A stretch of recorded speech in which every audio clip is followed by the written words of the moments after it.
नितिन, ध्रुव, रिया और वर्षा ये चारों कॉलेज के टाइम के दोस्त थे और कॉलेज के बाद सब लोग अपनी जॉब में इतने बिजी हो गए कि एक दूसरे से मिलने का समय ही नहीं मिला। न्यू ईयर आ रहा था तो सबने मिलने का प्लान बनाया और डिसाइड किया कि नया साल कश्मीर की वादियों में ही मनाएंगे। नितिन के पास अपनी गाड़ी थी तो रात को उन्होंने कश्मीर का सफर तय करना शुरू किया और अगली सुबह तक कश्मीर पहुंच गए। 31 दिसंबर का दिन था। वो बस रात को होने वाली न्यू ईयर पार्टी का इंतजार कर रहे थे। यार, कश्मीर तो सचमुच स्वर्ग है। यहाँ की सुंदरता देखकर तो मैं मंत्रमुग्ध हो गया हूँ। यार, पहाड़ी इलाके जितने सुंदर होते हैं वहाँ पर भूतों की घटनाएं भी उतनी ज्यादा होती है। मैंने सुना है कि कश्मीर में बहुत सी ऐसी जगह है जहाँ पर हमेशा लोगों को छलावा होता है और उस छलावे में फंसकर लोग मारे जाते हैं। अरे यार, तो क्यों हमें डराने की कोशिश कर रहा है? हम यहाँ पर न्यू ईयर सेलिब्रेट करने आए हैं, ना कि तेरी भूतिया कहानियाँ सुनने। अरे मैं तो बस सच बता रहा हूँ, तुम्हें नहीं मानना तो मत मानो। वो सभी न्यू ईयर की पार्टी के लिए कश्मीर में एक कैंपिंग साइट गए। वहां पर पहुंचकर उन्होंने अपने टेंट लगाए और बोनफायर जलाने की तैयारी की। वो सभी बोनफायर जलाकर उसके पास बैठ गए। तभी नितिन ने कहा, यार, मैंने सुना है कि कश्मीर की लड़कियां बहुत सुंदर होती है। पहाड़ी लड़कियों की खूबसूरती कुछ अलग ही होती है। काश अभी मेरे पास कोई पहाड़ी लड़की आए और बोले कि तुम कितने अच्छे हो, मुझे तुमसे शादी करनी है। भाई, रात के 12 बजे किसी लड़की का तो पता नहीं, लेकिन कोई भूतनी जरूर तेरे पास आ सकती है। जब देखो तब फालतू की बातें करता रहता है। अच्छा बेटा, मैं फालतू की बातें कर रहा हूँ, तू तो जैसे बहुत समझदारी वाली बातें करता है ना। अरे यार, वर्षा के सामने ज्यादा सीधा बन रहा है। अच्छा तुम लोग बैठो, मैं अभी आता हूँ, बहुत जोर की लगी है। अरे रुक, अपने साथ माचिस लेकर जा, कोई छलावा मिल गया तो अपने साथ ही ले जाएगा। अरे तू बंद करना अपनी बकवास यार, अभी आ रहा हूँ बस मैं। ध्रुव ने कश्मीर में होने वाली कई भूतिया हादसों के बारे में सुना था, इसलिए वो बार बार सबको सावधान कर रहा था।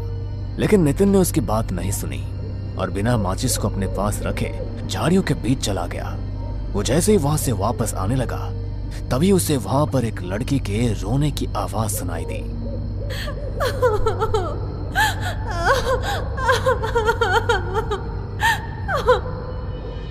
अरे, इतनी रात गए लड़की के रोने की आवाज? कहीं सचमुच यहाँ पर कोई छलावा तो नहीं है? जल्दी से निकलना पड़ेगा।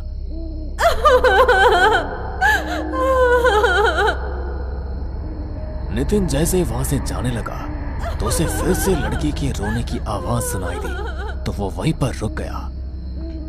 अरे अरे, फिर से वही आवाज।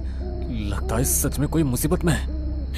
हाँ, मैं मुसीबत में हूँ। तुम इस तरह अचानक से मेरे सामने कैसे आ गई? अभी तक तो यहाँ पर कोई नहीं था। मेरी मदद करो। मैं तो बहुत समय से यहाँ पर किसी की मदद का इंतजार कर रही हूँ। अंधेरे की वजह से आप मुझे देख नहीं पाए। मैं बहुत मुश्किल में हूँ, प्लीज मेरी मदद कर दीजिए। शहर से आए हुए कुछ लड़के मेरे पीछे पड़ गए थे। बड़ी मुश्किल से अपनी जान बचाकर भागी हूँ। यहाँ पर अकेली रहती हूँ, कोई ऐसा है भी नहीं जिसके पास मैं मदद के लिए जा सकूँ। आप मुझे अच्छे इंसान लगते हैं, आप मेरी मदद करेंगे ना? हाँ, तुम चिंता मत करो, तुम मेरे साथ चलो, तुम्हें कोई खतरा नहीं है। नितिन रास्ते भर उससे बातें करते हुए अपने दोस्तों के पास वापस आ गया। उसके दोस्तों ने उसे देखा तो हैरान रह गया। ये तुम क्या कर रहे हो नितिन? हाँ, मैं तो तुमसे इसे मिलवाना ही भूल गया, ये मुझे रास्ते में मिली। अरे कौन मिली?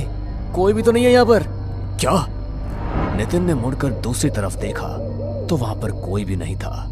उसके पैरों तले से जमीन खिसक गई कि अभी तक जिस लड़की से वो बातें कर रहा था अचानक उसकी आंखों के सामने से वो कहाँ गायब हो गई। अरे इस तरह भूत बनकर क्यों खड़ा हो गया? बताना क्या हुआ? कहीं सच में तो तुझे किसी छलावे ने नहीं पकड़ लिया था ना?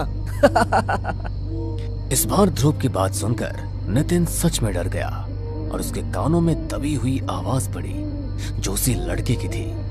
अब तो तुम समझ ही गए होगे कि मैं कौन हूँ। चलोगे ना मेरे साथ? ये आवाज जैसे ही नितिन के कानों में पड़ी तो वो अचानक बौखला गया और वही लड़की अचानक से उसे खींचने लगी। जैसे ही सबने देखा तो वो बहुत ही भयानक थी। वो नितिन को खींचते हुए झाड़ियों की तरफ लेकर जा रही थी। तभी रिया ने अपना दिमाग लगाया और बॉनफायर में जल रही एक लकड़ी को उठाकर उसके ऊपर फेंक दिया। तो उसकी देखा देखी सभी ऐसा करने लगे। ऐसी बुरी चीजें आग से डरती है, इसलिए आग को देखकर वो वहां से गायब हो गए। तभी उन लोगों ने देर ना करते हुए नितिन को उठाया और जल्दी से सब गाड़ी में बैठ गए। नितिन बुरी तरह सहम चुका था, इसलिए ध्रुव ने गाड़ी स्टार्ट की और वो वहां से निकल गए। जल्दी गाड़ी भगाओ ध्रुव, हमें जल्द से जल्द इस पहाड़ी इलाके से निकलना होगा। अगर रास्ते में हमें कोई और छलावा मिल गया तो आज तो हम सब मारे जाएंगे। अरे भगवान के लिए इनका नाम मत लो, मुझे पहले बहुत डर लग रहा है वर्षा। बस भगवान का नाम लेते रहो और दुआ करो कि हम यहाँ से सही सलामत अपने घर पहुंच जाए। गाड़ी में सब बेहद डरे हुए थे। ध्रुव फुल स्पीड में गाड़ी भगा रहा था। तभी अचानक उसकी गाड़ी के सामने वही लड़की आकर खड़ी हो गई और उसका चेहरा देखते ही देखते बहुत भयानक हो गया। उसे गाड़ी के सामने देखकर ध्रुव अचानक बौखला गया और गाड़ी का बैलेंस बिगड़ गया। गाड़ी जाकर सामने के पेड़ में टकराने ही वाली थी, लेकिन ध्रुव ने थोड़ी हिम्मत की और अचानक गाड़ी को ब्रेक लगा दिया। ये क्या कर रहे हो तुम? सबको मार डालने का इरादा है क्या तुम्हारा? अरे वो लड़की अभी फिर से मेरी गाड़ी के सामने आई थी, उसे देखकर मैं हड़बड़ा गया। क्या? ये क्या बोल रहे हो तुम? वो लड़की अभी भी हमारे पीछे है? तब तो इसका मतलब यही है कि हम लोग अभी भी उसके छलावे में फंसे हुए और वो लड़की हमें जैसे चाहे वैसे घुमा रही है। वो कोई लड़की नहीं है वर्षा, ये छलावा है। वो जो चाहे वैसा रूप ले सकती है, इसलिए हमें बहुत सावधान रहना होगा। ध्रुव, तुम जल्दी से गाड़ी स्टार्ट करो और अगर इस बार कोई भी गाड़ी के सामने आए तो गाड़ी ना तो रोकना और ना ही हड़बड़ाना, बस गाड़ी आगे बढ़ा देना। ध्रुव ने अपने आप को थोड़ा समझाया और फिर से गाड़ी स्टार्ट की। इस बार उसने पहले से भी ज्यादा स्पीड से गाड़ी को भगाना शुरू किया।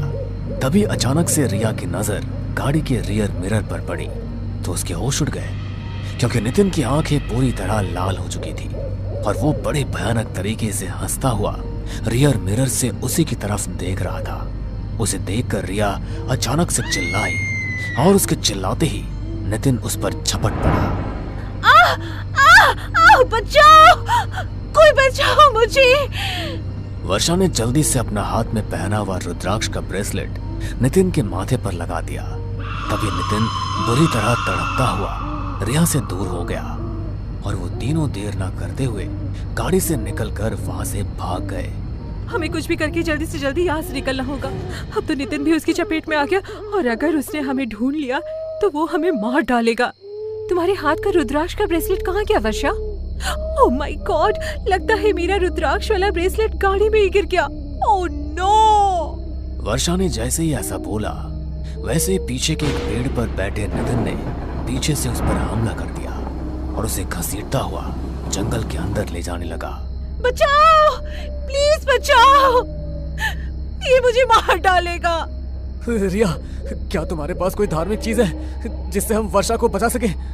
नहीं ध्रुव, सिर्फ वर्षा के पास ही रुद्राक्ष वाला ब्रेसलेट था जो गाड़ी में रह गया। हमें गाड़ी के पास जाकर वो ब्रेसलेट वापस लेकर आना होगा। अब वही ब्रेसलेट हमारी रक्षा कर सकता है।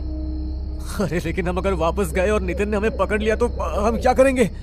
कुछ ना कुछ तो करना ही पड़ेगा ना ध्रुव, वरना वैसे भी हमारे पास बचने के लिए कुछ नहीं है। अगर हमें वो ब्रेसलेट मिल गया तो कम से कम हम अपनी जान तो बचा सकेंगे।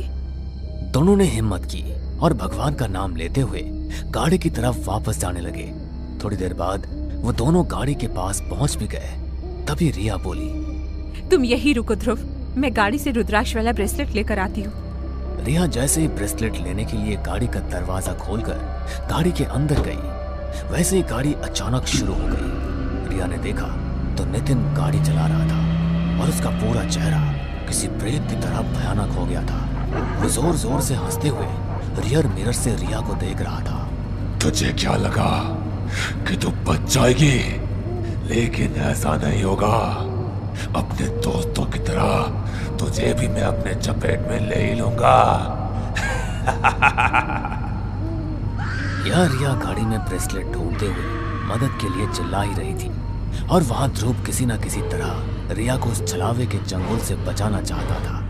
वो गाड़ी के पीछे पीछे भाग रहा था, लेकिन गाड़ी की स्पीड के आगे वो कुछ नहीं कर पाया। वो जानता था कि वो अब कुछ नहीं कर सकता, इसलिए वो हिम्मत हार कर अपने घुटनों पर बैठ गया और उसकी आंखों से आंसू निकल गए।